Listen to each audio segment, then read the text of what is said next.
এখানে কি public toilet হওয়া উচিত? এখানে কি পাবলিক এমন গাড়ির মোড়ের চক্কর হওয়ার এখানে কি পাবলিক টয়লেট করা হবে নাকি মসজিদ করলে ভালো হবে? কোনটা? মসজিদ করা একান্ত পারার জন্য মসজিদ এটাকে ভেঙে মসজিদ করা হবে। মসজিদ করা হবে। ঠিক আছে, আমি আর একজন ভাইকে বলতেছি ভাই, আপনি এটা তো স্বামী মোস্তানের বাড়ি তাই না? ওকে দেওয়া হয়েছে রাত্রে, এখন এটা ভেঙে কি চাচ্ছেন বলেন? এটা কি পাবলিক টয়লেট করা হবে মোটাকে নাকি মসজিদ করা হবে? এটা আসলে আমার মতে এটা ওই যে হাইওয়ে রোড আসতেছে, আপনারা তো জানেন।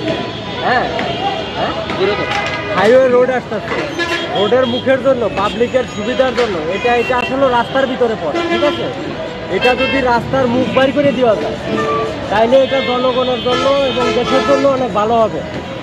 এটা এই রাস্তার জন্য এটা মোড় হিসাবে খুব দরকার। আর এটা আমি শুনছি এটা স্বামী ওসমানের এটা পৈতৃক সম্পত্তি না, এটা শুনছি তাদের বাপদাদারা এটা দখল করা ছিল, এটা হিন্দুদের সম্পত্তি। তাহলে এটা আমি শুনছি এটা ভাঙিয়ে দেওয়াতে খুবই ভালো হয়েছে। এটা রাস্তা বাইর করা উচিত। মসজিদ তো একটা আছে, মসজিদ আছে, তাহলে এটাকে সাইডে আমরা মনে করি কি পাবলিক টয়লেট করলে সব থেকে ভালো হয়।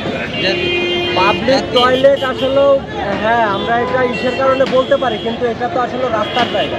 রাস্তা হইলে সবচেয়ে ভালো হয় জনগণের জন্য। হ্যাঁ, কিছু সংখ্যক পাবলিক টয়লেট বানানোই যায়, কোনো সমস্যা নেই। আরও তো সাইডে জায়গা আছে, রাস্তা দিয়ে তারপরে কিছু পাবলিক টয়লেট বানানোই যায়, কোনো সমস্যা নেই।